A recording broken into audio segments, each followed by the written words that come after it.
이대위에서 주최한 공청회에 대한 반론 설명회입니다. 이 반론에 대한 대상은 7월 19일 공청회, 작년 가을 백회총회 이대위 보고서, 그리고 공청회에서 나눠졌던 잡지 내용 세 가지를 통틀어서 주요한 내용만 반론을 하도록 하겠습니다. 자세히 하려고 하면 너무 분량이 많아서 한 3시간, 4시간 넘어가도 모자라서요. 중요한 내용만 여기서 나누기로 하고 구체적인 내용들은 해본교회 진실의 소리 카페에 자세히 순서적으로 올리도록 하겠습니다. 오늘 멀리서 와주신 분들 계신 걸 알고 있는데 전주에서 강원도에서 독자분들이 응원과 격려차 멀리서 와주신 분들 계신 걸로 압니다. 감사의 박수를 먼저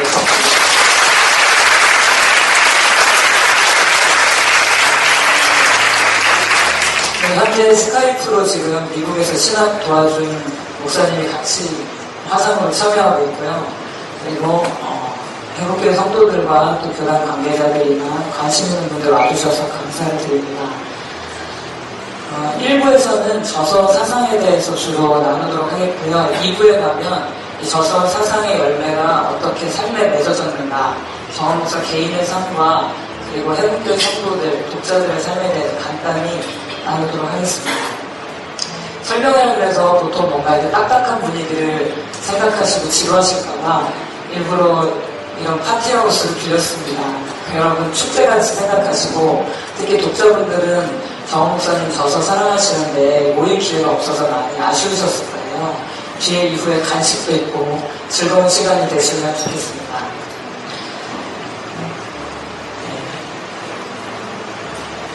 저서 사상 들어가기 전에 저희가 공청회에 왜 불참했는지 이유에 대해서 간단히 설명하도록 하겠습니다.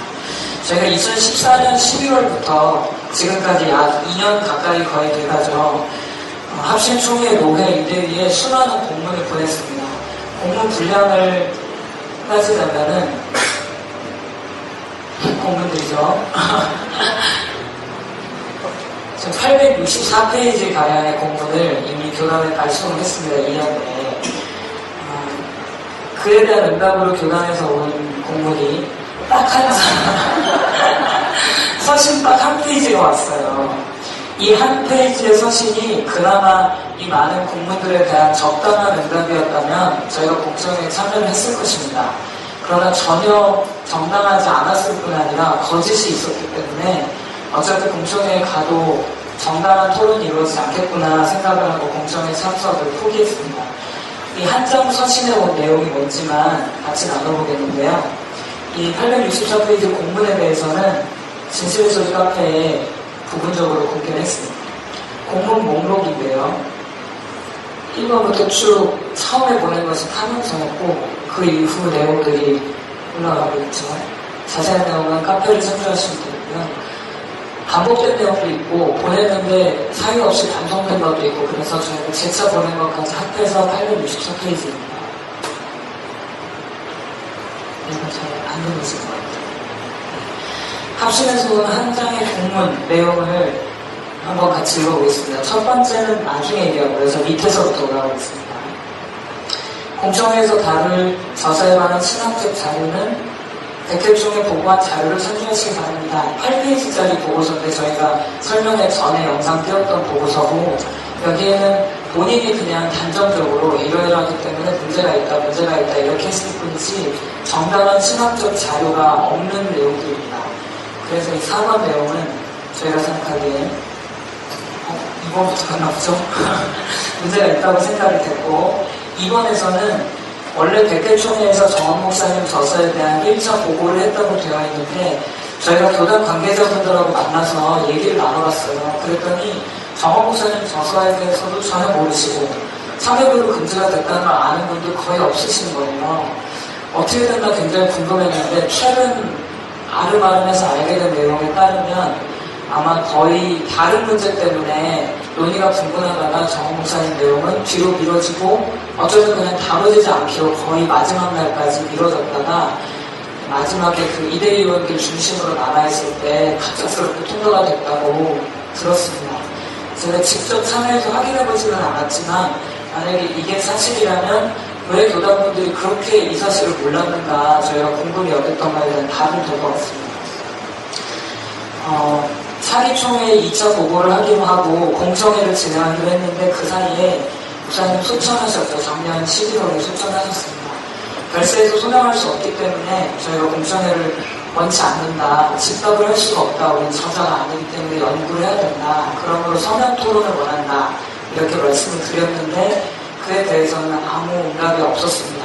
그리고 만약에 공청회를 한다면 지금 법적 절차를 진행하고 있기 때문에 허위 제보 문제를 해결하고 그 다음에 시각적 문제로 들어가야 하지 않나 해서 법적 절차 끝난 이후로 공청회를 미뤄줬으면 하고 부탁을 드렸어요. 거기에 대해서도 아무 응답 없이 일방적으로 공청회를 강행했습니다.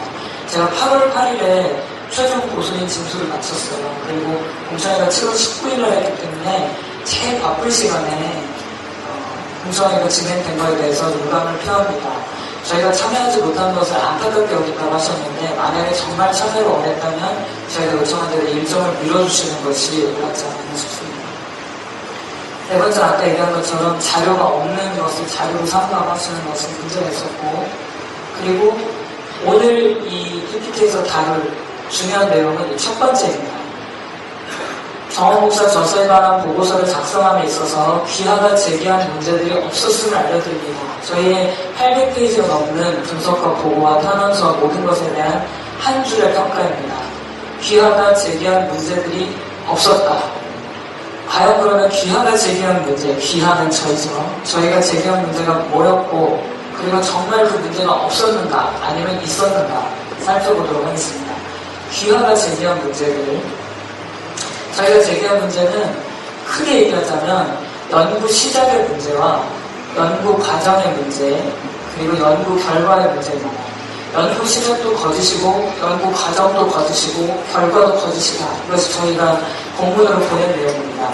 연구 시작이 왜 거짓이냐면 허위 제보로 연구가 시작됐기 때문입니다. 두 가지로 생각할 수 있는 첫 번째는 허위 제보라는 점입니다. 이 제보가 왜 허위인가?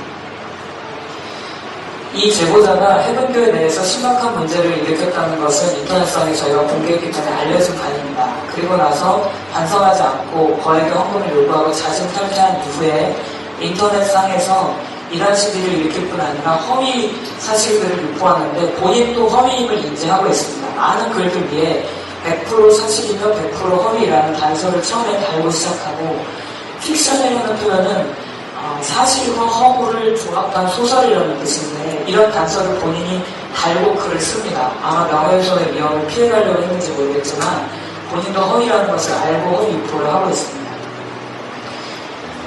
그리고 허위 제보로 시작됐다 할 때 제보로 시작이 된 게 사실인가를 살펴야 됩니다. 저희가 교단에 계속 이 연구는 신학적 연구가 아니다. 제보로 물들어 있다. 그것도 제보가 허위다. 이런 얘기를 했을 때 교단에서 얘기한 바로는 제보로 시작되지 않았다. 오직 저서를 분석한 것일 뿐이다라고 답변을 했습니다. 저희가 알기로는 이대위 보고서, 그리고 공청회, 그리고 잡지, 교단 관계자들과의 대화를 통해서 제보로 시작됐다는 것은 아주 명확하게 서류상으로 드러나 있는 부분입니다. 이대위 보고서에 있는 부분, 그리고 공청회 발언, 그리고 카톡 증거, 이대위 보고서 조사의 필요성에 제보로 시작되었다라는 부분이 명시가 되어 있고 8페이지 가량의 6차례 정도 제보에 의하면 제보자의 제보 분량이 굉장히 많은 분량 보고서를 차지합니다. 그리고 이 공청회에서 다룬 내용은 공청회에서 제보에 대해서 다루지 않겠다고 저희에게 얘기를 했는데 실제는 제보가 1000페이지가 넘었다. 제보 내용이 이러했다 하고 공청회에서 다루는 걸 보고 제보 얘기를 하시는구나. 역시 제보가 반영된 게 맞구나 생각을 했어요. 놀라운 건 제보 자료는 1000페이지가 된다고 하는데 신학 연구 자료가 얼만큼인지는 얘기하지 않았습니다.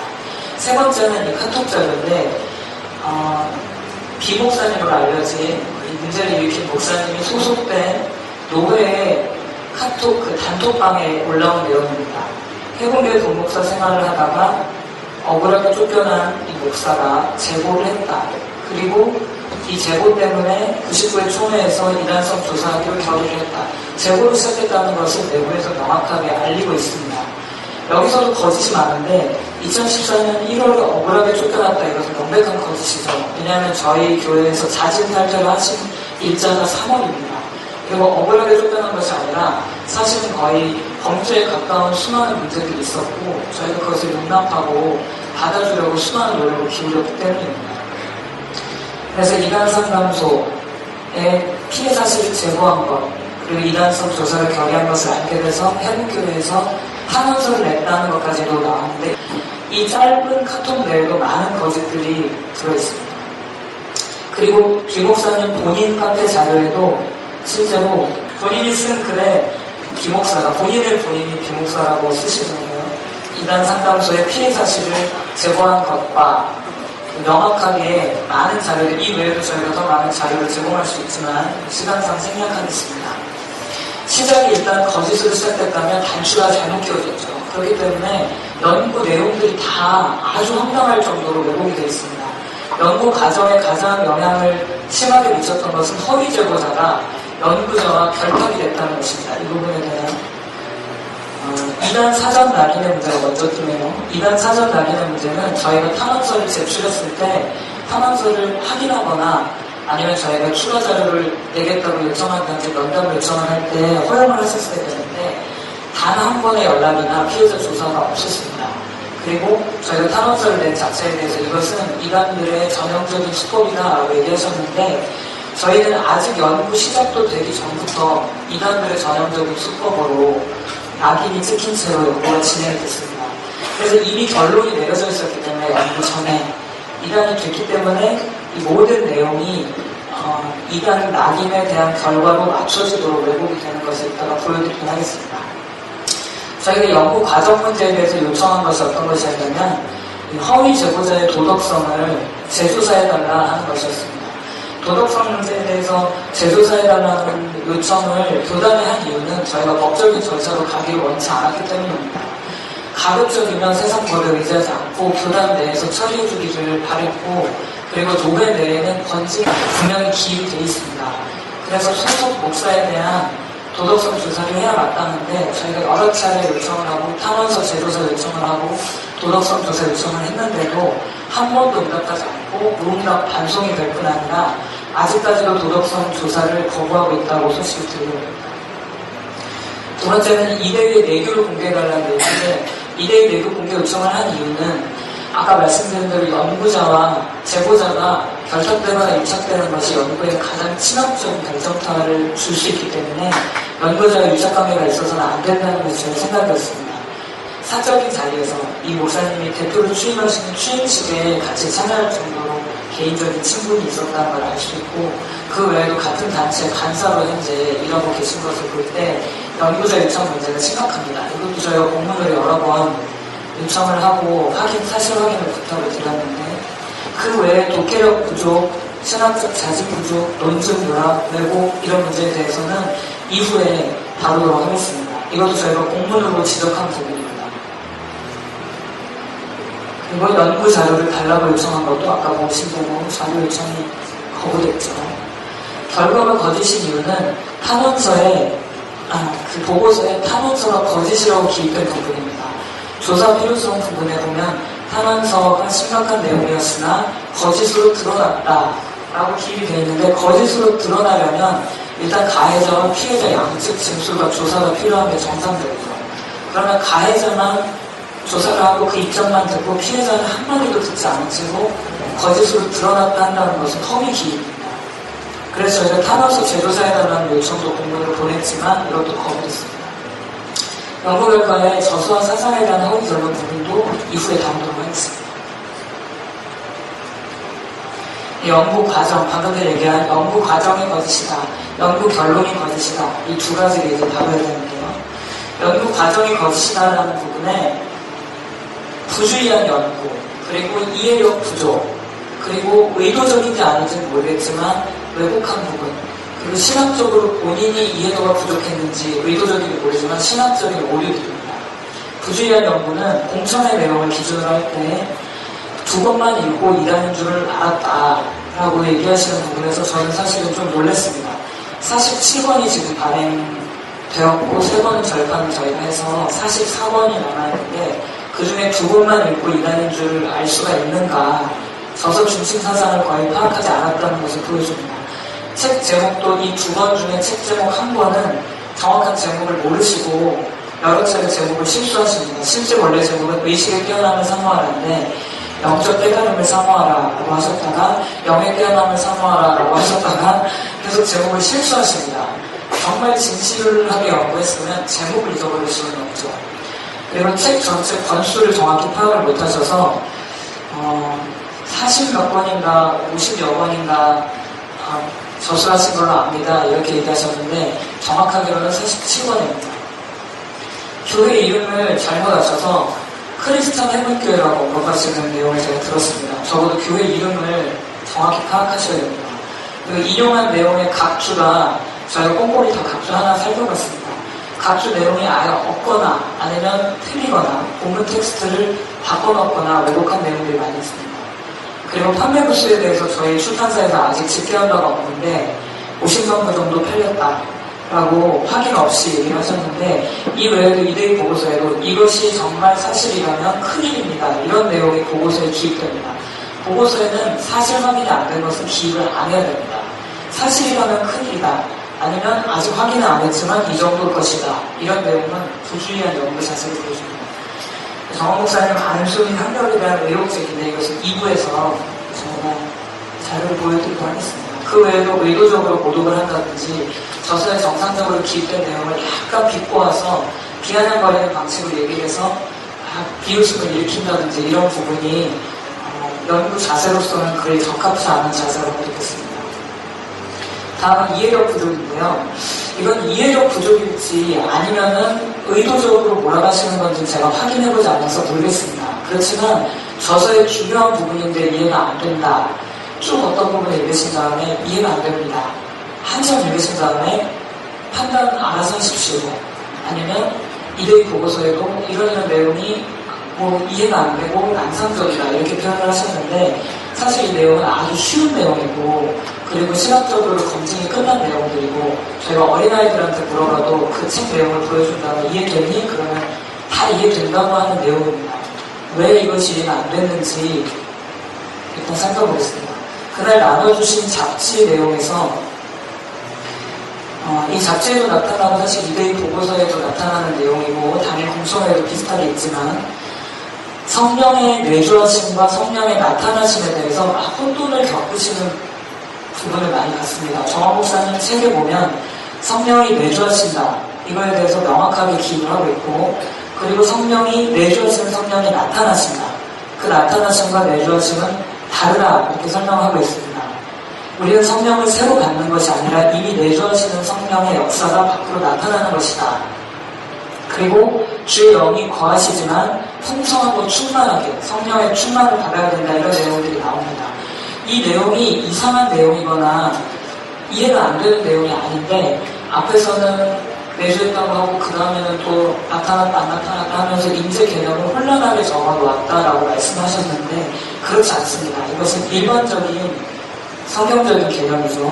정원 목사님 저서 중에 어떤 거를 인용하면서 이분의 가르침 중에 성령의 이중사역에 대해서 내용을 설명해 주시고 외적인 충만함, 아까 얘기한 나타남, 그리고 내적인 충만함, 내주하심 이 두 가지에 대해서 설명을 해놓고 어떤 목사님을 여기다가 이름을 넣었죠. 성령의 두 가지 사역이 있다. 만약에 이것이 이들이 주장하는 것처럼 혼합적인 개념이고 난상적이고 하나님의 임재를 이중적으로 주장하고 있는 것이라면 그렇다면 대천덕 신부님의 주장도 뭔가 이상한 것이 되어버리는 것이죠. 성령의 나타나심은 화산 속에 이미 용암이 있지만 어떤 적절한 시점에 마그마가 팍 폭발하는 것처럼 우리 안에 성령이 내주하시지만 성령의 충만함을 위해서 기도하고 주님께 순종하고 말씀을 따를 때 그때 성령께서 풍성하게 나타나신다는 개념이지 어떤 이상한 다른 개념이 아닙니다. 두 번째는 기도의 균형에 대한 몰이입니다. 이 균형 잡힌 조화로운 설명 이것이 정원 목사님 저서 전체의 특징입니다. 어느 한쪽으로 치우치지 않고 내적인 은사라든지 아니면 너무 내면적으로 간다든지 하지 않고 정확한 균형을 항상 얘기를 하고 계십니다. 그래서 외적 충만에 해당하는 것은 강력한 기도 그리고 내적인 충만은 말씀 묵상과 깊이 있는 하나님과의 교제 이런 쪽으로 저서가 전체적으로 구성이 되어 있는데 이데이 보고서에 나온 내용입니다. 기도 소리를 크게 할 때가 있고 작게 할 때가 있고 강하게 할 때가 있고 약하게 할 때가 있다고 하면서 이것을 비판을 하는데 실제 정원 목사님 저서에는 이 두 측면에 대해서 정확한 원리를 설명하고 있습니다. 내적인 기도, 그리고 바깥쪽에 뜨겁고 강렬한 기도, 이것이 균형과 조화를 이루어야 된다. 기도의 균형과 조화가 필요하다.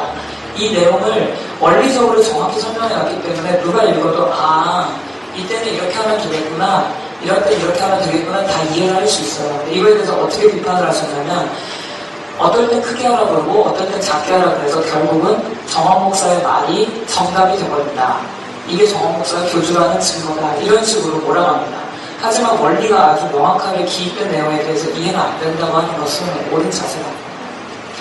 그리고 성경적으로 명확하게 나와 있는 내용을 조금 편리한 단어로 옮긴다거나 표현을 약간 바꿨지만 동일한 내용인 경우인데 이건 이해가 안 된다, 들어본 적이 없다, 이런 언급을 하시는 경우가 많아요. 예를 들면 유교의식과 영예의식, 이게 무슨 말인지 모르겠습니다 라고 얘기를 하시면서 마치 이상한 사상인 것처럼 얘기를 하셨는데, 육신에 속한 생각, 유교의식이죠. 이것은 사망이고, 성령에 속한 생각, 영에 속한 생각, 영예의식이죠. 이것은 생명과 평안이다. 이 평범한 내용을 이대의 주장을 근거로 평가하자면 영예의식, 육체의식 이런 게 어디 있느냐, 못 들어갔다. 그러나 못 들어본 것이 아니라 사실은 로마서 8장 6절, 7절에 나오는 말씀입니다. 이 내용을 정원 목사님 젖을 방법이 워낙 아주 어린애들부터 아주 깊이 있는 학자들까지 다 이해할 수 있도록 푸셨기 때문에 성경 말씀을 쉽게 풀어서 용어를 평이하게 바꾸는 경우가 많습니다. 두 번째 성경적 내용 중에 이해가 어렵다 하신 부분, 영의 각성, 이해가 안 된다. 도나 불교의 헷탈이나 힌두교의 차크라나 이런 거다라고 설명을 하셨는데요. 영적 각성이 기독교에서 사용하지 않는 언어인가? 영의 각성에 대해서는 시편 57편에는 내 영혼아 깨어나라 세 번역입니다. 시편 108편에 내 영혼아 깨어나라, 골로새서에 감사함으로 깨어있으라, 깨어있으라, 깨어있으라, 영으로 깨어있기를 계속 강조하는 구절들이 많이 있습니다. 그 다음에 영혼의 성장과 발전에 대해서 문제 제기를 하시면서 소요리 문답에 사람의 제일 되는 목적은 하나님을 영화롭게 하고 영원토록 즐거워하는 것이다 인데 정원 목사는 이거랑 다르게 영혼의 발전이 사람의 목적이라고 했다. 소요리 문답과 다르다라고 말씀하셔서 과연 다른지, 요한복음 17장 4절에는 하나님을 영화롭게 하는 것은 하나님이 맡기신 일을 이루는 것으로 표현을 해놓으셨고, 문제는 주님의 음성입니다에 나오는 인생의 목적은 영혼의 발전입니다 라는 본문에 주님께 순종하고 그분의 소유가 되고 동행하면서 모든 삶을 나누는 것, 이것이 영혼의 성장이다 라고 설명해 봤습니다. 그렇기 때문에 영혼의 성장이나 발전, 그리고 소유의 문답 제1문은 동일한 내용입니다. 동일한 내용이 말이 살짝 바뀌었다고 전혀 다른 내용입니다, 이해가 안 됩니다 라고 설명하는 것은 옳은 자세가 아닙니다. 만약에 영적 각성이 정말 이상한 거라면 이 챕터 제목이 각성된 자들의 반응입니다. 책 제목, 누군지 말씀 안 드리지만 책 제목은 Great Awakening, 거대한 각성, 깨어남, 이것이 책 제목이에요. 그리고 그 내의 내용은 사람들이 나타나는 눈물이 홍수처럼 흘러내리고 큰 소리로 울고 큰 소리를 지르고 이런 현상들을 묘사하면서 영혼의 기쁨과 즐거움, 하나님의 최고의 탁월성에 대한 경탄, 이런 내용이 쭉 기입이 되어 있어요.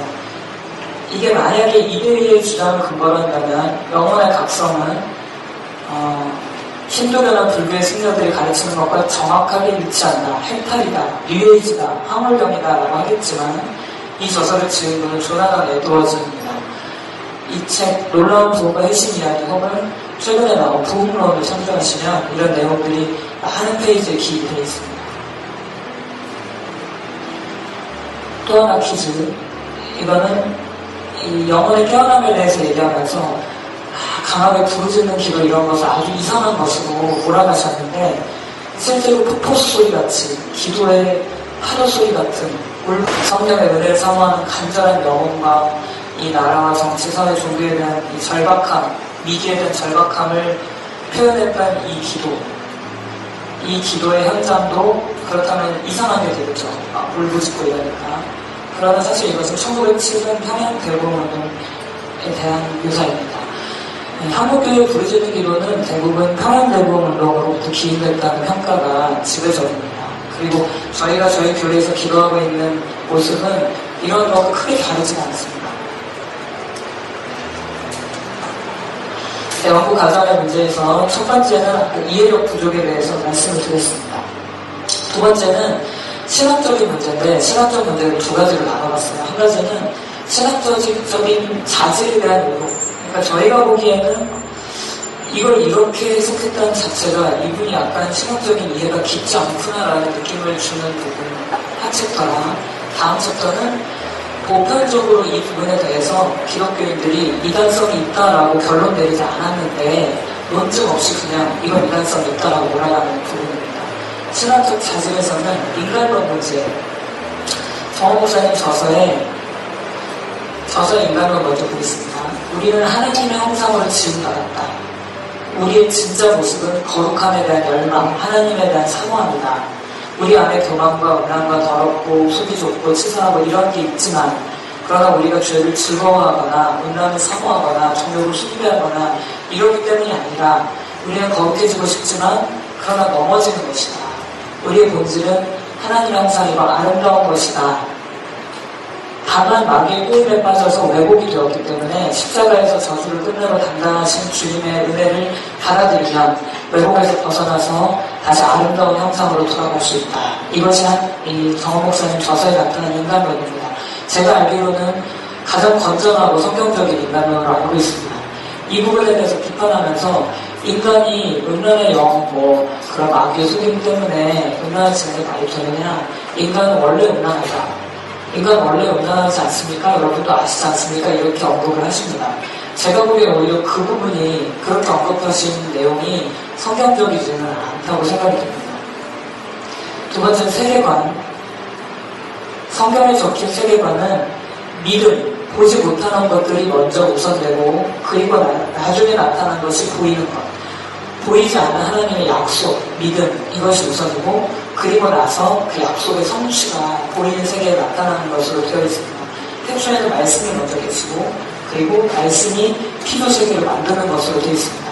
그렇기 때문에 보이지 않는 것이 우선이고 보이는 것은 나중이라는 게 정상적인 사고방식인데 공성에서 비판하시면서 환경이 먼저지 어떻게 생각이나 이런 게 먼저일 수가 있느냐, 환경은 우리가 태어날 때도 그냥 타고난 건데 환경은 환경이지 이렇게 얘기를 하셨는데 그렇지 않습니다. 성경이 얘기하는 것은 보이는 환경보다 보이지 않는 믿음이 먼저라고 얘기하고 있습니다. 또 그것이 정원 목사님 저서에서 자주 언급하는 부분입니다.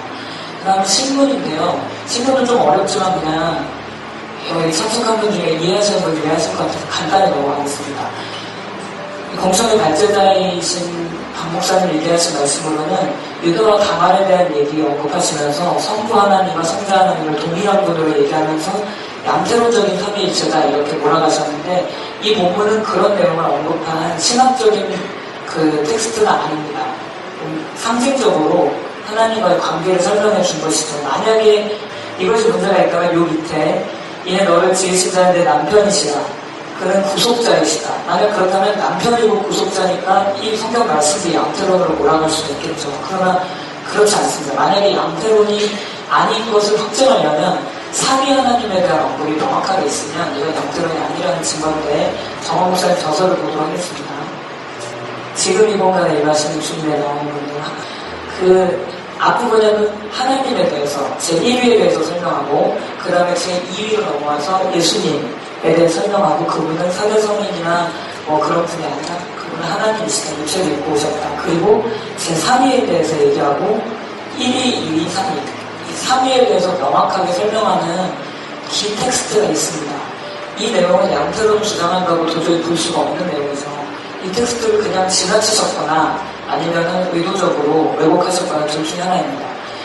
인간론은 공청회에서 다룬 건 아니고 잡지 기자분이 다루신 내용인데 이 부분은 저희가 카페에 자세히 설명했기 때문에 복잡한 부분이니까 간단히 넘어가겠습니다.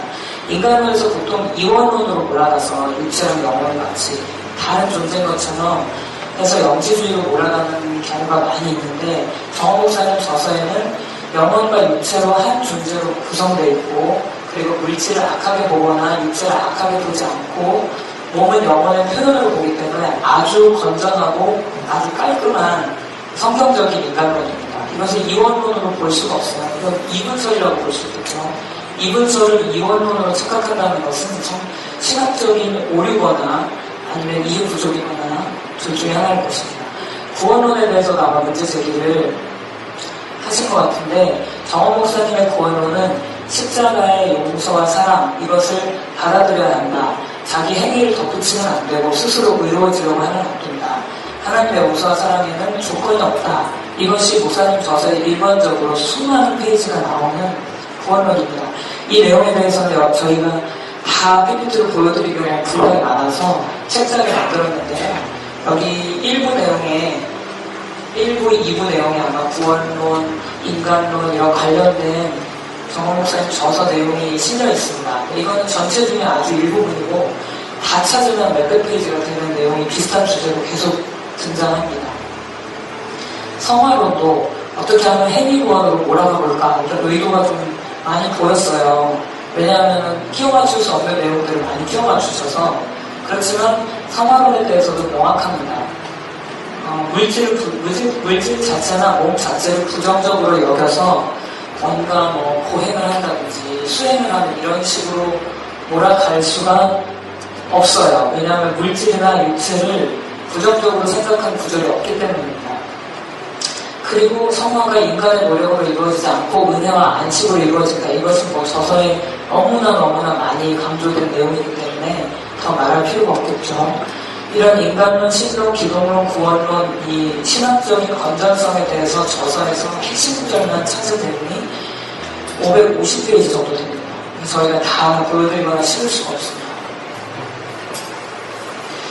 그 다음은 신학적으로 직접적인 문제가 있다고 볼 수는 없지만 논증이 누락된 부분인데, 이런 것도 여러 주제가 있는데 오늘 한 개만 다뤄보겠습니다.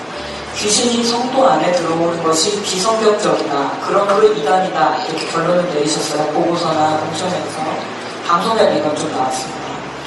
그렇지만 실제로 복음주의 진영 전체에서, 합식은 어떤지 제가 정확히 모르겠습니다만, 복음주의 진영 전 세계적인 복음주의자들의 의견은 아직 일치되지 않았습니다. 아주 활발한 논쟁이 일어나고 있어요. 과연 거듭난 성도 안에 악한 영이 들어올 수 있는가 아닌가, 들어온다는 의미는 뭔가, 막 이렇게 여러 가지 논쟁이 진행되고 있고, 이것은 이단적이다라고 결정이 난 적이 없습니다. 그래서 저희가 이 부분을 신학적인 논증을 요한다, 논증을 보내달라고 부탁을 드렸는데 논증이 없었죠. 성도 안에 들어올 수 있다라는 근거는 임상적으로는 많은 선교사들을 보거나 직접 경험한 사람들의 설문조사, 임상학적인 증거나 여러 가지 증거가 있습니다. 그렇지만 경험적이다라고 한다면 역사적인 증거로는 초대교회 사도시대 이후에 지속적으로 많은 문서들에서 귀신이 성도에게 들어올 수 있다. 그리고 성도가 귀신을 대적해야 된다.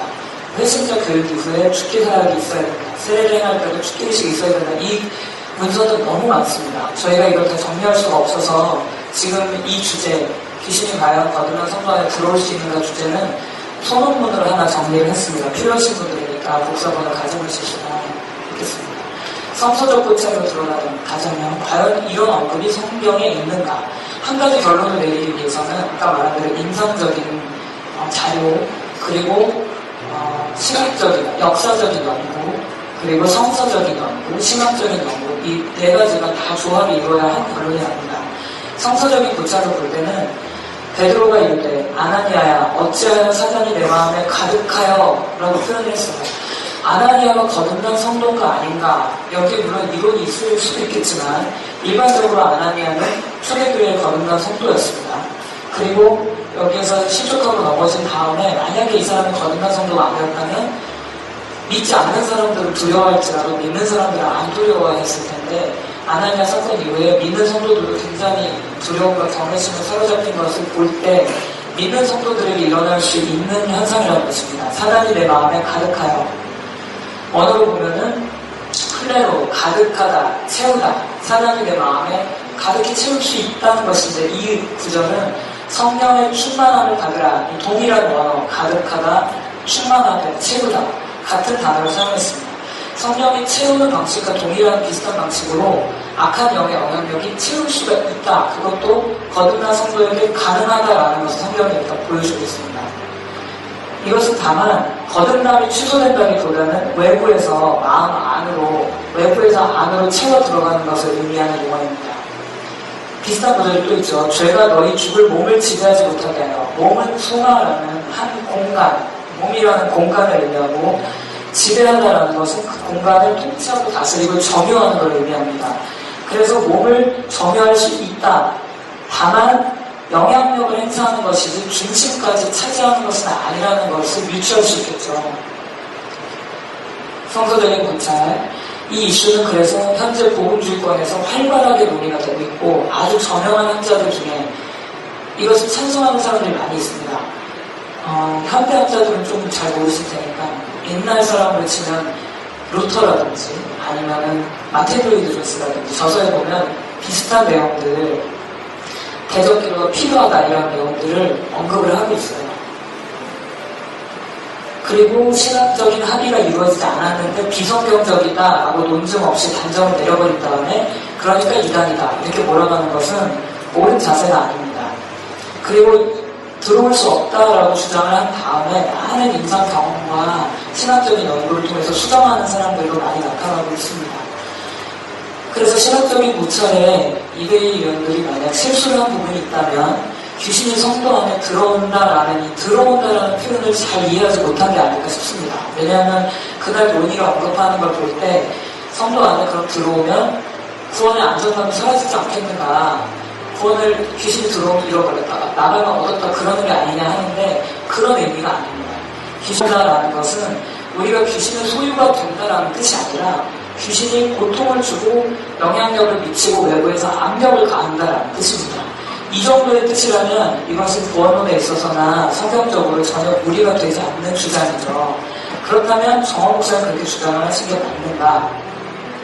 이대위원들의 판단 운동은 성령이 내주하시는데 귀신이 들어오면 그러면 성령이 나가셔야 되는 거 아니냐 이렇게, 그래서 이건 틀린 거다 비성경적이다 얘기하지만 이건 약간 얕은 논리입니다. 실제로 어떤 상황이 되느냐면요,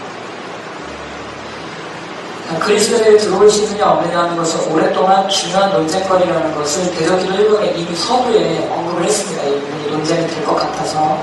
그래서 많은 이야기, 여러 가지 입장을 얘기하신 다음에 소유가 되지는 않지만 그들에게 눌리고 억압당하고 일시적으로 고통을 겪을 수는 있다. 가장 건전한 결론입니다. 이것이 대적기도 서두에 나타나는 귀신론의 건전한 기초입니다. 실제 저서에 귀신이 거듭난 신자의 중심에 들어갈 수 없다라는 구절들이 많이 등장합니다. 이 영혼의 중심부에는 들어올 수 없고 외부에서만 압박을 가할 수 있다. 이런 관련 구절이 한 두세 개 지금 제가 PPT 찾아놨는데, 만약에 이게 문제라면 이런 주장을 하는 사람들, 내가 그리스도인도 귀신 들릴 수 있다고 말한다면 독자들은 놀랄 것이다. 여러 가지 논쟁 끝에 나는 잠정적이고 조심스러운 결론을 내린다. 그리스도인도 귀신의 영향을 받을 수가 있다. 이런 주장을 한 사람이 합신 이데이에 의하면 이 사람은 이단입니다. 이 사람이 누구냐면 최근에 터프 토픽스라고 세븐글 플러스에서 나온 책인데 샌디 스톤스, 유명한 신발 받을 만한 학자의 주장입니다. 방금 전까지는 이해력이 부족했거나 아니면은 본인이 신학적으로 뭔가 오류가 있다든지 이해 부족이라든지 아니면은 논증이 불합된 상태로 본인의 좁은 견해를 그냥 이단성 있다고 몰고 가는 세 가지를 살펴봤습니다. 네 번째는 왜곡의 부분입니다. 이 부분이 되게 재밌어요. 지금 여러분 에어컨이 오늘 잘 안 나와가지고요. 수리를 하긴 했는데 좀 덥습니다. 힘드실 텐데 조금만 참아주시면 좋겠습니다. 제 왜곡은 재미있기 때문에 같이 보내주세요. 신학은 좀 머리가 아픕니다. 그 이전까지는 전체 중심사상 관련된 문제이기 때문에 저희가 다뤘고요. 사실 이 부분이 더 많은데 저서의 내용을 아주 교묘하게 여기다 갖다 붙이고 이걸 빼고 앞뒤를 막 말을 하고 이런 거예요. 이거 되게 재밌습니다. 어떤 식으로 저서 왜곡하는가? 자, 저서 원문 내용이 위에 나와요. 이데이 보고서 기준입니다. 원문 내용이 나오고 중간에 그러나 아니면 뭐뭐한 게 아니라 하고 갑자기 이 원문 내용을 아주 이상하게 단어를 바꿔치기 한다든지 느낌을 묘하게 만들어서 이상한 결론으로 이렇게 건전한 내용을 주장한 게 맞는데 이런 내용을 주장한 게 아니라 사실은 이런 이상한 걸 주장한 것입니다 라고 써요. 그러면 이 그러나 전후에는 반드시 근거가 있어야 됩니다. 왜냐하면 저서에 기록된 건 요거거든요. 요거 근거가 있어요. 저서에 기록이 됐으니까. 근데 그걸 이렇게 이상하게 해석한 이유를 대야 돼요. 다른 구절들을 갖다 댄다던가 신학적인 자료나 역사적인 자료나 본인의 논리 자료가 뭐가 있어야 되는데 아무 근거 없이 그냥 이게 좋은 내용 같아 보이죠? 아니에요. 이런 나쁜 내용이에요. 이렇게 결론을 내립니다. 이게 굉장히 많아요. 이 내용 몇 개만 보겠습니다. 정원 목사님 저서에 원래 나타난 내용은 육체의 건강과 영혼의 건강이 상관관계가 있다. 그래서 영이 강하면 육체가 강하고 또 육체가 강하면 영이 강한 서로 영향이 있다. 이건 건강한 인간론입니다. 그런데 갑자기 여기다가 여기 이제 원래 심령이 약한 자의 승리하는 삶에 신체의 힘과 영의 상태는 연관이 있다. 몸의 상태와 영의 상태가 연관이 있다. 이거는 매우 건전합니다. 그런데 갑자기 그 다음에 그러나 그리고 결론이 어떻게 나냐면 그러나 이런 건전한 영의 관계성을 말하는 게 아니라 요가나 불교의 도와 같이 돌을 닦음으로 신체와 정신 모두를 강하게 하는 주장이다. 갑자기 이게 왜? 저는 사실 이대 보고서를 잘못됐다고 편견을 갖고 읽지 않았고 만약에 우리가 정말 문제가 있으면 바꿔야지 이러면서 진지하게 읽었어요. 쭉 읽다가 그렇지 그러나 왜? 이러면서 그래서 제가 이게 도저히 이해가 안 돼서 근거 자료를 달라 자료를 주지 않으십니다. 두 번째는 주님이 임하시기 위해서는 성도로서의 마땅한 신앙의 자세가 있어야 된다. 그렇죠. 주님이 임하시기 위해서 말씀에 복종해야 되고 또 죄를 내려놔야 되고 이런 성도들의 사람의 역할과 성도의 자세가 있어요. 성화는 주님이 이끌어가시는 것이지만 사람이 참여하고 협조자로서 함께하는 것이 필요하다고 성경은 계속 얘기합니다. 그래서 이 성도의 마땅한 자세가 있어야 된다. 그러나 또 나왔으면 그러나 갑자기 이게 뭐가 되느냐면 어떤 훈련된 자세가 필요한 것이라는 식으로 왜곡을 합니다. 이 두 가지가 비슷한 것 같지만 전혀 비슷하잖아요. 사람의 역할은 주님이 주도하시고 우리는 참여자가 된다 이것입니다. 그런데 훈련된 자세란 뭔가 내가 훈련을 해서 성령을 조종하는 것처럼 표현을 하는 것 같아요. 그러나 원문 표현은 이런 게 없습니다. 근데 단어를 살짝 바꿔쳐서 이걸 저희는 뭐라고 표현하냐면 뉴에이지 스프레이라고 표현합니다. 뉴에이지 냄새가 나게 칙칙칙칙 이렇게 뿌렸어요. 그러면 위의 내용을 볼 때는 아무도 뉴에이지 같다고 생각하지 않습니다. 그러나 이걸 싹 바꾸면 좀 뉴에이지 같네 라고 느껴집니다. 이 방식으로 대부분의 저서들을 다 왜곡을 했습니다. 그래서 사람의 역할 하고 뜨네요. 사람의 역할을 훈련된 자세로 바뀌었다. 자, 그 다음에 비슷한 내용이라 급하게 가면 성도에게 오셔서 함께 하신다. 아주 정확한 성경론이죠. 오시고 함께 하신다. 그러나 이걸 의미하는 게 아니다. 자꾸 아니에요. 아니고 뭐냐면 주님이 가셨다 오셨다 한다는 뜻이라는 거예요. 그럼 아마 해국의 성도들은 다 이해하고 있습니다. 이렇게 가르친 바가 없습니다. 아무도 이렇게 이해하지 않습니다. 그리고 독자들도 아마 아실 거예요. 이런 뉘앙스를 풍기는 저서에 한 구절도 없어요. 그리고 뭔가 물리적으로 느낄 수 있고 알 수 있는 방법, 뭔가 심리적이고 감각적인 경험을 마치 추구하는 것처럼 결론을 내렸으나 원 저서에는 이런 의미가 없을 뿐더러 이 물리적이고 감각적이고 심리적인 것을 경계하는 구절이 엄청나게 많습니다. 그러니까 저희가 뒤에 모아놨어요. 소책서에 여러 페이지가 됩니다. 그런데 이 임재가 마치 가심과 오심, 주님이 왔다 갔다 하실 수 있고 구원을 이룰 수 있는 것처럼 잘못 가르치는 것처럼 자의적으로 단어를 추가했다는 것입니다. 자, 그래서 오셔서 함께 하심을 의미하지 않고 이것도 비슷해서 빨리 넘어가겠습니다. 오셔서 함께 하심이 아니라 만지시고 느끼시고 이걸 자꾸 집어넣어요. 왜냐하면 뉴에이지나 신진주의 특징이 감각적인 인재 추구라는 것입니다. 저희는 제 양심을 그러고 말하지만 저희가 감각적인 문제를 추구하는 것에서 어떻게 보면 제일 좀 멀리 있다고 볼 수 있습니다. 이런 걸 많이 경계해요. 그래서 이 결론에 굉장히 황당해서 제가 알 수 없어 나는 꼭 자료를 받아봐야 되겠어 라고 생각했습니다. 이건 재밌는 걸 하나 넣었습니다. 여기 잡지에 나온 건데, 음식을 지나치게 즐기면 영의 기쁨을 방해하게 됩니다. 이건 경험해본 분들은 아시죠? 많이 먹으면 기도에 좀 부담이 됩니다. 그리고 주님의 위로를 구하지 않고 외롭고 슬프고 지칠 때 과자와 먹을 것에 이렇게 의지해버리면 그러면 영이 약해질 수 있습니다. 주님께 나아가는 게 좀 부족해지죠. 그래서 가급적이면 필요 이상으로 먹는 것은 피하십시오. 땅에 속한 것보다 하늘에 속한 기쁨이 중요하다. 이런 내용이에요. 아주 건전하고 좋은 내용이죠. 그런데 이거를 과자든 모든 음식물에는 영이 있다. 이렇게 결론이 나요. 이건 지금 만물에 영이 있다라는 그 챕터에 나온 내용인데 제가 도저히 이해가 안 돼서 내 상식은 이해가 안 된다고 생각했습니다. 앞부분은 그 패턴, 그러나 한 다음 바꾸면 이걸 논리 오류를 뭐라고 표현하냐면요. 허수아비 공격의 오류라고 합니다. 이 원래 사람을 공격해야 되는데 이 원래 사람이 아니라 요상한 허수아비 하나 만들어 놓고 나빠 이렇게 공격을 한다는 거예요. 그러니까 그러나 이후에 저서가 이상하게 간질이 됐고 이걸 막 비난을 합니다. 만약에 이거 허수아비라면 저도 비난할 것 같아요. 좀 이상해요. 그렇지만 원래는 그게 아니라는 거죠. 이게 교묘한 논리 오류입니다. 두 번째는 짜깁기인데 저서에 이만큼 부분이 있는데 중요한 논지는 다 빼먹고 아닌 것만 살짝 뽑는 겁니다. 자, 보여드릴게요. 이것도 재밌어요. 우리는 어떤 때는 하나님께 가까이 나아가야 되고 어떤 때는 마귀를 대적해야 됩니다. 이 두 가지는 다른 것입니다. 실제로 성경 구절에도 마귀를 대적하라. 그럼 너희를 피하리라. 하나님께 가까이 하라. 그럼 가까이 하시리라. 그건 성경 구절 그대로입니다. 그리고 어떤 때 하나님께 나아가는 기도를 드려야 하는데 어떤 때는 아무리 회개하고 반성하고 기도해도 이 눌림이 해결이 안 될 때가 있다. 그럴 때는 분별해서 마귀를 무너뜨리는 기도를 해야 된다라는 내용입니다. 건전한 귀신론입니다.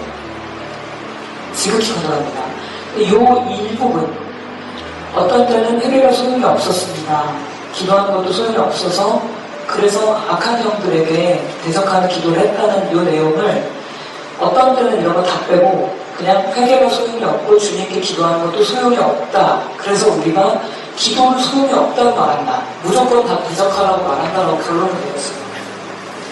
그래서 질병이나 모든 문제, 부정적인 현상들을 다 귀신을 쫓으라고 말한다라고 결론 내렸는데 전혀 저서와 아무 상관이 없습니다. 저서는 매우 균형적으로 그래서 꾸겼습니다. 감정이 감기져 나갔습니다. PPT 제작하는 분들이 효과를 좀 얻었습니다. 저서 원문 대부분을 생략한 채 몇 줄만 뽑아서 거기서 중요 단어들도 빼고 아주 이상한 기도로 몰아가는 것이 이 반대 결론을 도출하는 방식입니다. 여기에는 인용 구절 페이지 수도 없고 중간에 한 4페이지 분량을 생략을 하고 단어를 바꾸고 의미를 바꿨습니다. 이렇게 하면 성격도 이상하게 몰아갈 수 있어요. 자, 만약에 앞의 내용이 이상한 것이라면 더러운 영들에게 직접 명령하기를 기대하신다. 예수 이름으로 명하노니 두려워하라. 여기서 떠나 다시는 돌아오지 말지어다. 이 내용이 기록된 이 중간에 여러 논리가 있어요. 그리고 성경 구절도 있고 균형 잡힌 여러 설명이 있지만 이것만 딱 떼다가 직접 귀신 대적하는 것은 비성경적인 주장이다. 이렇게 결론 내린다면 이걸 주장한 웨이브루덴, 조직신학에서 아주 웨이브루덴도 문제가 있다고 봐야 되겠죠. 대적기도 이상하게 몰아가기 위한 여러 시도가 있었습니다. 첫 번째는 다 기도를 필요 없고 모든 건 다 대적만 해라 이렇게 왜곡을 했고 두 번째는 질병의 원인을 귀신으로 지각한다. 이런 식으로 몰아갔어요. 실제는 어떤가?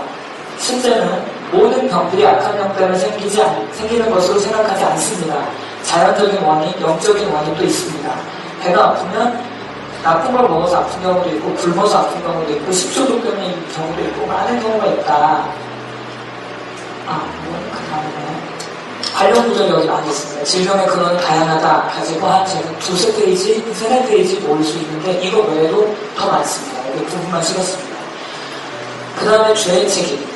잘못된 균형을 잃어버린 대적기도를 만들기 위해서 죄의 책임을 무조건 귀신에게 돌린다. 인간은 책임이 없다. 이건 나쁜 사상이죠. 정말 그런 걸 주장했는가, 정원 목사님이. 우리가 마귀에게 속았다고 해도 책임은 우리에게 있습니다. 인간의 조상이 마귀에게 속았지만 벌이 면제되지 않습니다. 항상 책임이 있고 우리는 인간이 그걸 인정하고 책임을 져야 됩니다. 이것이 목사님의 주장이에요. 이런 구절도 여러 구절 있습니다.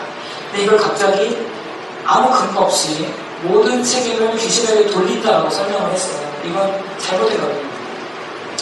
그 다음에 대적기도를 몰아가는 또 다른 방법은 세계관. 하나님과 마귀가 마치 대립하는 관계인 것처럼 이원론적인 세계관을 주장하는 것처럼 얘기했습니다. 실제 그런가? 그리고 신앙의 목적이 마치 마귀를 멸하는 귀신 쫓는 거에만 목적이 있는 것처럼 얘기를 했는데 실제 목사님 저서에는 신앙은 주님을 아는 것이지 마귀를 쫓아내는 것이 목적이 아니다. 어떤 이는 하나님이 인간을 창조하신 것은 마귀를 진멸하기 위한 것이라 하는데 그런 가치관과 사고방식에는 문제가 있다. 하나님이 인간을 사랑하시고 구제하기 위한 것이지 인간을 기계로 여기는 그런 가치관, 사고방식은 옳지 않다라고 명확하게 대적기도 사본 결론에 기입이 되어 있어요. 근데 이 반대를 무시하고 반대 결론을 냅니다. 이건 논리 오류로 반증 무시의 오류라고 합니다. 반대 증거가 엄청나게 많은데 다 무시해버리는 거예요. 그리고 본인은 반대 결론을 내리는데 증거는 없어요.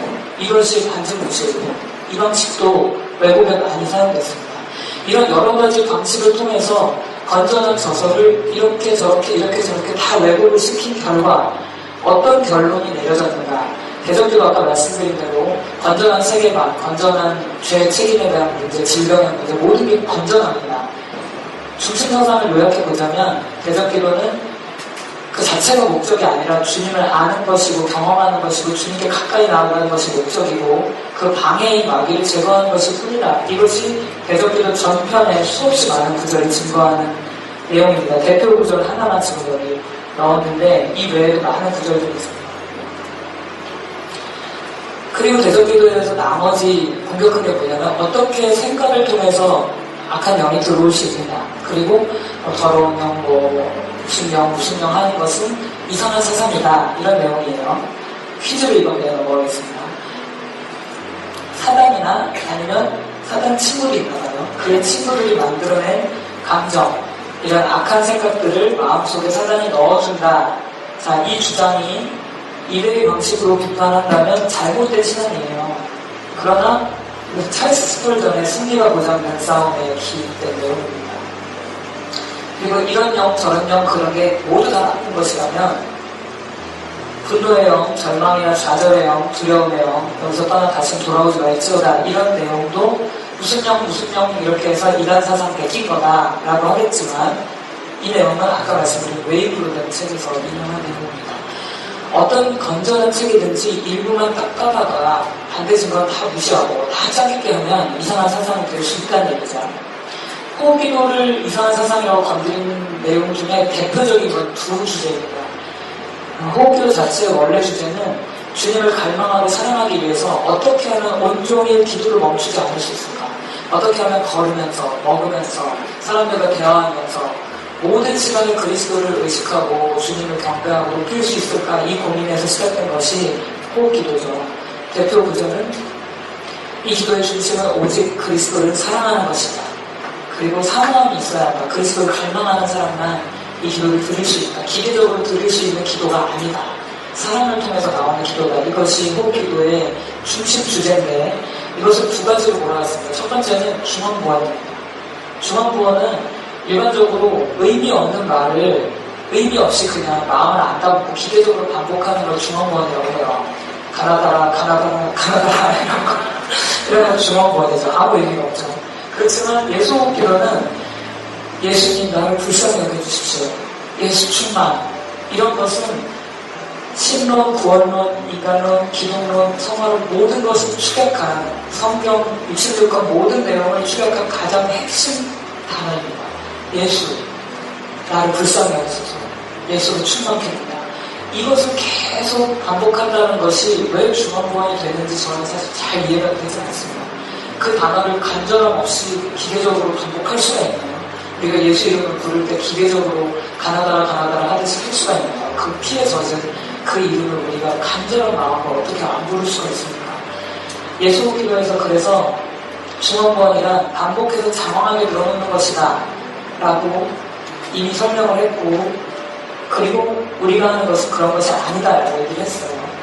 두 번째 몰아가는 것은 관상기도에 대한 부분인데, 관상기도는 침묵기도라고도 하고 묵상기도라고도 한다. 조용하고 깊은 기도이지만 이런 기도에는 경고가 필요하다.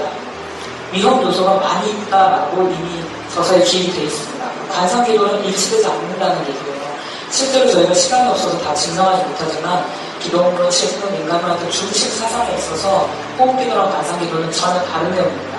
그리고 그날 배포한 잡지에도 관상기도의 대가가 얘기하기를 호흡기도는 다르다, 관상기도랑 이렇게 말했다. 그러나 나는 그렇게 생각하지 않는다 이렇게 나와요. 그러나 저는 다르다고 생각합니다. 그러나 두 번 하면 됩니다. 만약에 거룩하다 이걸 반복하는 것도 중언부언이다. 밤낮 쉬지 않고 이걸 반복하는 것도 중언부언이라면 요게 동양철학과 신앙에 근거한 주문을 외우는 것이고 기성경적인 것이라면 거룩하다 반복하는 우리 천사들은 우리 천사들은 갑자기 뜬금없이 이단이 되어서 당황스러운 천사의 삶을 살게 되는 것입니다.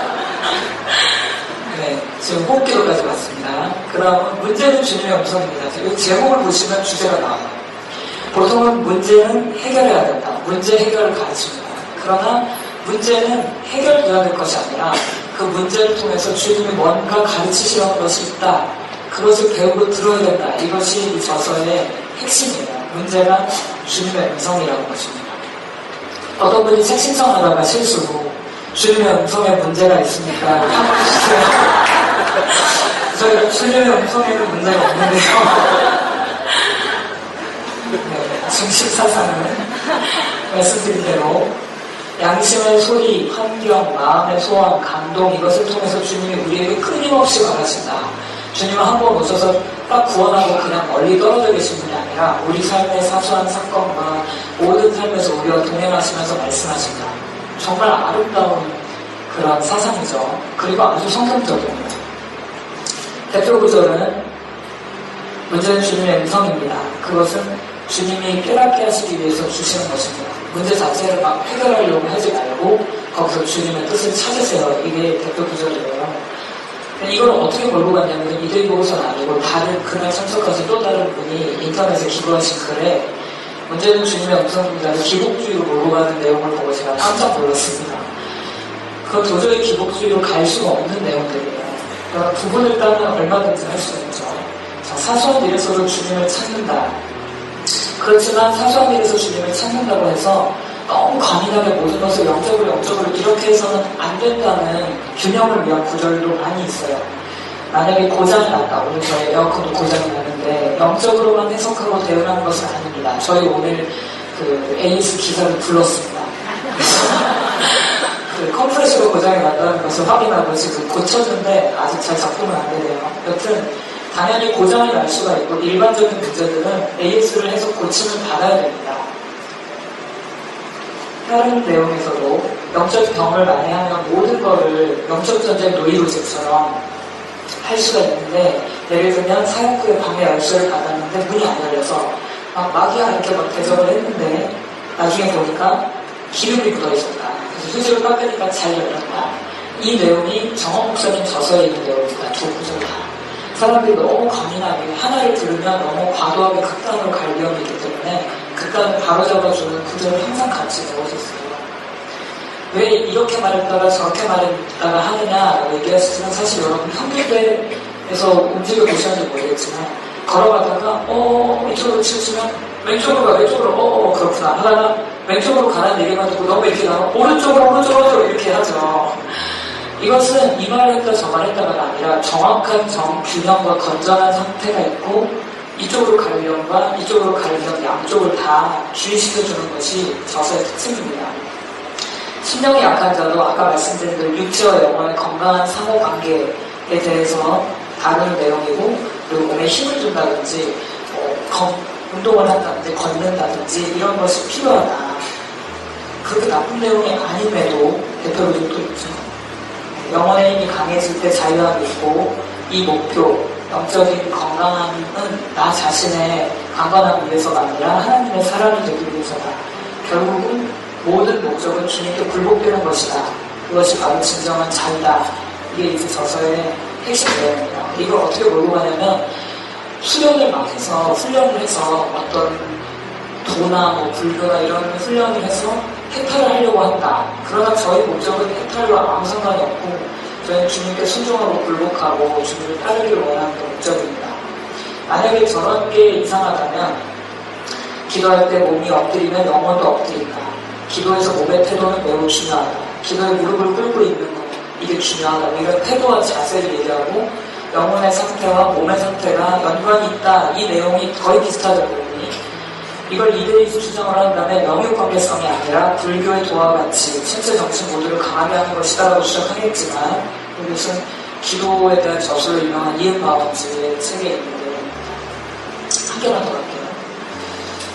훈련이 이렇게 나쁜 것이냐 계속 훈련하면서 훈련이 마치 도 닦는 것처럼 계속 몰아가시는데 훈련이라는 개념은 아주 성경적이고 보편적입니다. 신앙훈련도 훈련이죠. 성경 읽기도 훈련입니다. 기도도 훈련이죠. 그리고 뭐 경건을 위한 훈련이 얼마나 많이 있어요. 큐티도 훈련이고. 그러나 그 모든 것을 도로 몰아가서는 안 됩니다. 경건을 위해서 훈련해야 되고 그리고 영적 훈련을 통해서 복음의 영광에 들어가게 된다. 영적 훈련은 복음과 분리된 것이 아니라 이 주장을 한 사람이 이대위 기준으로는 수도신들이 돌을 닦고 수련해서 훈련하는 걸로 보일 것입니다. 실제로 이 사람은 저명한 존 파이퍼 신학자이십니다. 거의 결론입니다. 연구 결론의 문제를 지금 저서별로 몇 개만 줄였고 그 외에도 다 하려면 지금 너무 시간이 부족해서 전체 중심 사상 관련을 어떻게 정리했는지 저희가 보여드리고 마치려고 합니다. 아까 얘기한 모든 병을 귀신이 주는 것이다. 이렇게 얘기하지 않는다. 모든 병이 귀신이라고 주장하지 않는다. 성경의 지원을 받지 않는다. 모든 질병이나 고통을 귀신이라고 하고 대적하고 쫓을 수 없다. 이런 내용이 구절 전체에서 뽑아보니까 650페이지 이상이 나옵니다. 이따만한 책 하나가 나와요. 같은 내용. 저서의 중심 관심이 질병이나 문제 해결이 아니라 주님께 순복하는 것이고 그리고 질병이나 뭐 이런 것이 귀신에게 지각되어 있지 않다는 내용이죠. 두 번째는 뉴에이지는 사단의 세력이다. 그들은 인간이 모두 신이고 초자연적인 능력을 발휘할 수 있다고 하지만 그들의 최대의 적은 기독교이고 기독교를 타락하고 쓰러뜨리기 위해서 노력을 한다는 것. 종교 다원주의, 예수 외에도 구원이 있다. 모든 종교는 다 거기서 거기다. 이런 것이 가장 지독하고 무서운 악령의 세력이라는 것. 심지어 기독교 구원론에도 종교 다원주의 같은 것을 섞으려고 하는데 악한 영들은 이 섞임을 통해서 기독교를 무너뜨리려고 한다. 이 뉴에이지에 대한 경계, 신비주의에 대한 경계, 그리고 다원주의적인 요소들을 경계하는 내용, 이거에 대한 인간론, 신론, 기독론, 구원론 반대되는 모든 내용을 찾아본 결과 역시 550페이지 이상입니다. 그리고 훈련의 의미에 대해서 우리가 주님을 마음대로 부릴 수 있는 것이 아니라 우리가 그분의 손에 사로잡혀서 주님이 우리를 마음대로 부리실 수 있도록 한다. 영성의 실제를 경험하는 게 제 첫 번째 쓰신 책입니다. 뉴에이지는 힌두교와 불교가 혼합된 정신체계고 각종 신비현상으로 영혼을 빼앗으려고 하지만 신비적인 세계를 소개해주고 신이라고 가르치지만 그러나 신령한 삶이란 신비체험이나 황홀경이나 신비하고 깊은 지식이 아니라 단순하고 아름다운 삶, 그리스도께 굴복하는 삶이다. 그래서 훈련은 은혜의 도구의 개념이며 주님께 소유되기 위한 것이지 마음 수련, 기복 명상 이런 이교도적인 것이 아니다 라는 내용이 1010페이지거든요. 특히 정학 목사님 저서가 영적인 부분들을 많이 다루고 있기 때문에 혹시 사람들이 체험에 미혹돼서 잘못 빠질까봐 경계하는 구절들이 아주 많이 있습니다. 하지만 영적인 실제라는 것은 신비한 체험도 아니고 놀라운 지식이나 깨달은 비춤, 엑스타시, 황홀경 이런 것이 아니다. 은사와 능력도 아니다. 영성이란 곧 사랑이다. 영적 성숙이란 사랑의 분량의 증가다. 우리는 하나님이 아니고 피조물이고 예배자이고 우리 목적은 초능력이나 축감각이 아니고 주님이시고 우리 목적은 성공이 아니라 주님을 기쁘시게 하는 것이다. 그래서 영성의 개발이나 영의 발전은 기도와 말씀, 예배와 헌신과 회개, 순종을 통해서 인격적인 관계를 통해서 이루어진다. 이러한 내용들, 영혼의 각성이 주권에 대한 불복이고 신분 체험도 아니고 그 목적은 오직 주님을 사랑하고 사람을 사랑하기 위한 것이다. 영적 대각성, 영적 각성의 의미는 기독교에 자연스럽게 받아들여지고 있는 주님을 사모하고 더 깊이 따르기 위한 사람들이라면 누구나 사모하는 것이다 라는 것을 뒷받침하는 내용도 330페이지입니다. 저희가 연구했던 자료들을 쌓아본다면 계속 내려오죠. 엄청난 분량의 연구 자료를 찾아봤습니다.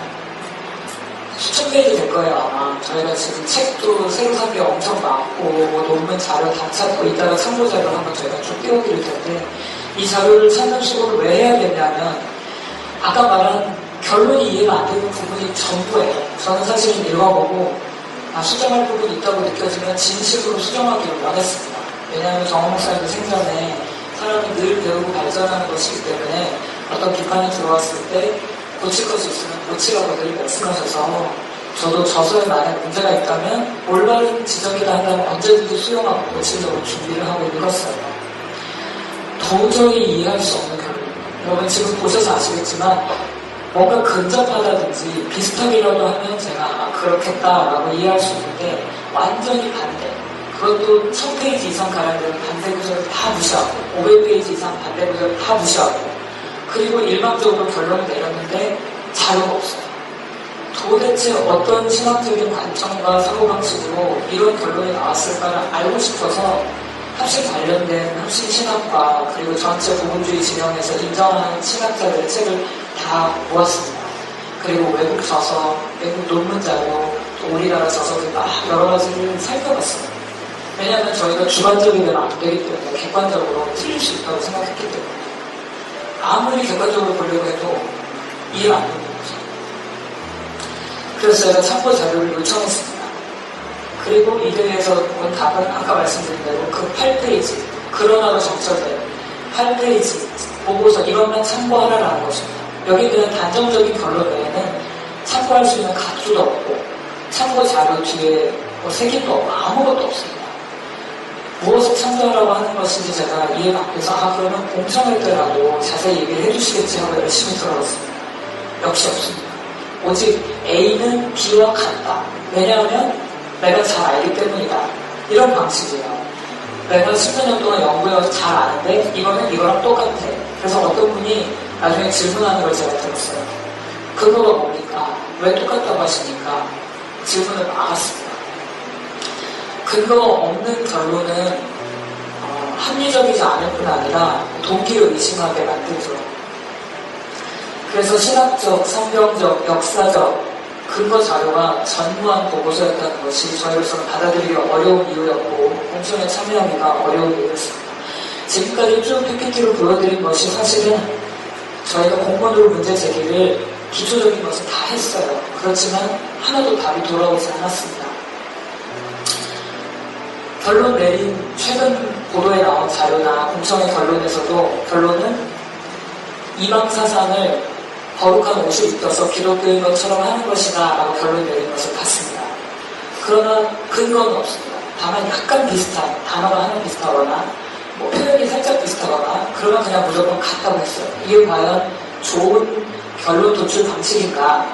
만약에 겉으로 보이는 모습이나 형상만 보고 같다라고 한다면 이후에 나오는 사진 자료들이 과연 어떤 것이 기독교적이냐고 한번 보시기 바랍니다.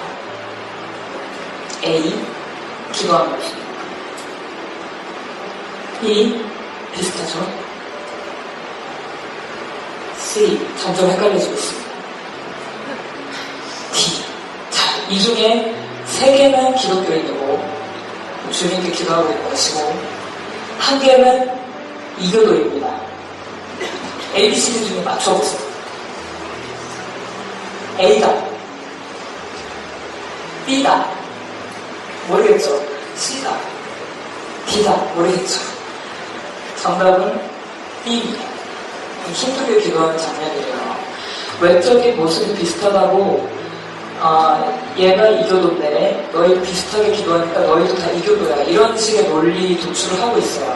아주 황당한 방식입니다. 사실은. 이렇게 하면 라마단 그 금식기도 기간이 이제 이슬람이에요. 그러면 누가 금식기도 하고 있으면 너 혹시 이슬람적인 랩바신 거 아니니? 이렇게 말할 수도 있어요. 그리고 성경을 막 읽는다거나 암송한다거나 이런 거 할 때 혹시 너 경전을 읽는 그런 마음을 한 거 아니야? 이렇게 할 수 있어요. 그래서 표피적인 연구는 무서운 것입니다. 하나만 더 보여드릴게요. 자, 세례 사진이 아닌 것을 찾아보세요. 첫 번째 A, B, C, D.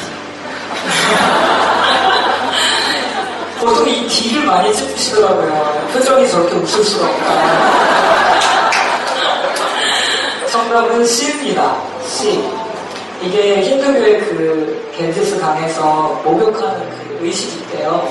그러나 외적으로 보기에는 물에 들어가는 것이기 때문에 다 비슷해요. 그러니까 저게 이상한 거니까 너희도 다 이상해. 이런 방식이에요. 어떤 식으로 지금 논리를 진행하냐면 미조 집회를 내가 많이 안다. 나 미조 집회 10년 동안 연구해서 아는데 진짜 집회에 이런 부분이 미조 집회랑 비슷하기 때문에 너도 미조 집회야. 이렇게 결론을 딱 내렸어요. 그러나 미조 집회랑 진짜 집회의 정확한 차이점, 기독론, 인간론, 신론, 구원론 이런 부분에서 명확한 차이점을 제시하고 이런 건 비슷하지만 이런 부분이 다르기 때문에 진짜다. 아니면 이런 부분까지 비슷하니까 너도 가짜다. 이런 정도의 깊이 있는 연구가 전혀 진행되지가 않았습니다. 그래서 제가 교단에 보냈어요. 메일을 제가 여기정 목사님 보내셨죠. 거기 내용이 뭐였냐면 기독론, 구원론, 신론, 인간론에 문제가 없는데 왜 이것을 이단으로 몰아갑니까? 기독교냐 아니냐를 가릴 수 있는 교리가 있고 교단 간의 차이를 나누는 교리가 있는데 지금 공격하시는 부분은 기독교냐 아니냐를 나누는 이단이냐 아니냐를 나누는 핵심 교리가 아닙니다. 라고 보냈어요. 이레이 보고서를 보고 거기에는 기본적인 신학에 대해서 공격을 하지 못했기 때문에 그걸 보고 아마 그에 대한 답으로 그 잡지, 그날 나눠주신 잡지에는 이원론이라든지 뭐 구원론 이런 걸 공격하려고 애를 쓰시는 적이 보입니다. 그렇지만 전혀 맞지 않습니다. 중심 사상에 있어서 정원 목사님 저서 빗나간 부분이 없어요. 저희가 그 미국에서 지금 신학 박사과정 하고 있는 분하고 계속 컨택하면서 연구 자료를 주고받고 저서도 계속 토론을 하고 있는데 너무나 건전하다. 지극히 건전하다라는 평가를 받고 있습니다. 신학적인 부분에 있어서는 자신감을 가지셔도 될 것 같습니다라는 평가를 받아요. 그런데 왜 이걸 자꾸 몰아가느냐면 어떤 부분에서 본인이 잘 경험하지 못한 체험이라든지 아니면 교단 간의 약간 신앙 색채 차이 때문에 그 부분을 이상하게 몰아가는 부분이 있어요. 멀리서 사람의 영을 감지할 수 있느냐 이상하다 하는데 저 멀리서 네가 나랑 지금 만나기 한참 전부터 내 심령이 네 상태를 감각했다. 너 왜 랩을 받았니? 라고 얘기했죠. 그러면 이게 이길 보고서에 따르면 속임과 사기의 헷갈이에요. 그래서 이 부분 얘기하면서 정원 목사가 그렇게 주장하는 것은 사람들 두려움에 빠지게 해서 내가 영어를 잘 안다. 뭐 이렇게 해서 시킨 대로 하게 하려는 교주적인 것이다. 이렇게 몰아봤는데 이거는 엘리사도 비슷한 경험을 했습니다. 그리고 내가 몸으로는 떨어져 있지만 영으로는 너희와 함께 있어서 너희 행한 자를 이미 판단했다. 이 경험은 역시 비성경적인 주장이고 신비주의다라고 할 수 있겠지만 이것은 사도 바울의 경험입니다. 표면적인 그 주장, 이것이 얼마나 성경까지도 이단으로 몰아갈 수 있느냐를 알려드리는 영적 각성 관련된 내용이에요. 이거는 아까 얘기했기 때문에 넘어가도록 했습니다. 부분권이 하나 더 있어서 지금부터 나오는 내용이 저희가 참고 저서들 목록이에요. 쭉 위로 뜰 텐데 여기 저희가 쌓아놓은 저서는 총 지금 접한된 거 뺐고 접한된 거 뭐 아이들 동화나 뭐 이런 간단한 내용들이어서 저희가 전환한 내용이고요. 이 저서들이 왜 이렇게 포스트잇이 많느냐 하면은 저희는 굉장히 합리적인 사람들입니다. 그래서 그냥 감정적으로 우리 편이 옳아, 너는 틀려 이렇게 못해요. 그래서 그쪽 주장이 정말 맞는가 매우 순간적으로 책을 다 살펴봤습니다. 그리고 책과 반대된다, 이 이들의 주장과 반대된다고 생각되는 부분에 포스트잇을 지금 넣어보고요. 그리고 반대되는 구절들을 다양한 펜으로 일일이 다 체크했습니다. 다 반대 구조입니다. 그분들의 주장과 다르다. 궁금하시면 이 책을 한번 넘겨보시면 될 것입니다. 저희는 사실 원래 이 저서를 2번, 3번 다 읽어본 사람들이에요. 10년 전부터 독자니까 다 내용을 압니다. 알기 때문에 사실 안 읽어도 보고서 보면 이상하다라고 생각이 돼요. 그렇지만 저희는 그렇게 못합니다. 양심적으로. 그래, 우리가 편들 수가 있다. 우리 교회에서 또 성도들이 좋아하는 책이니까 잘못 판단될 수 있지. 다시 보자. 비판하는 사람이 하고 다시 봤어요. 그런데 너무나 많은 이 수많은 포스트잇의 이 향연을 보세요. 너무나 많은 반대 구절과 반대 자료들이 넘쳐납니다. 그래서 저희는 그래도 이 저서만이 아니라 다른 자료를 참조해보도록 하고, 수많은 자료들을 참조하고, 외국 자료까지 다 참조하고, 외국의 신학 관련자들한테도 문의하고, 이런 과정을 거쳤습니다. 그래도 저희가 생각할 때는 도저히 이 결론을 용납할 수 없다. 그것이 저희 결론입니다. 제 1부 신학 관련된 내용은 이 정도로 마무리하려고 합니다. 여러분이 재밌게 보셨는지 모르겠는데 저는 딱딱한 진리 자체를, 팩트 자체를 설명하는 것보다는 관계성을 참 좋아합니다. 왜냐하면 기독교는 어떤 한계의 종교나 지식의 종교가 아니라 관계, 나를 위해서 죽으시고 피 흘리시고 나를 사랑하신 그리스도와 관계를 맺는 것, 그분의 종이 되는 것, 그분의 소유가 되는 것이 기독교이기 때문입니다.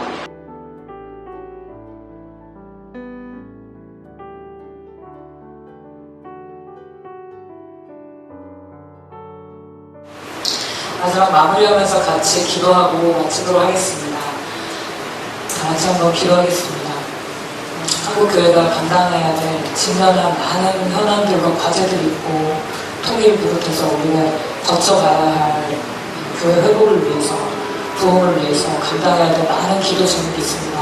회복교회는 사실 온종일 나를 위해서 기도하기를 원하는 교회인데, 이 씨름을 하느라 많은 부분이 나눠지고 소진하고, 많은 책을 읽고 대응하느라 기도에 집중하지 못하는 것이 사실 제일 아쉽습니다. 저희 교회가 올바르게 사명을 감당할 수 있도록, 또 진리수로 사역을 하시는 분들이 더 올바르게 감당할 수 있도록 저희도 돕기를 원하고, 또 저희를 도와주셨으면 좋겠고, 서로 연합하고 사랑하는 관계가 되었으면 좋겠습니다. 같이 기도하고 제가 마치기로 하겠습니다. 기도하겠습니다.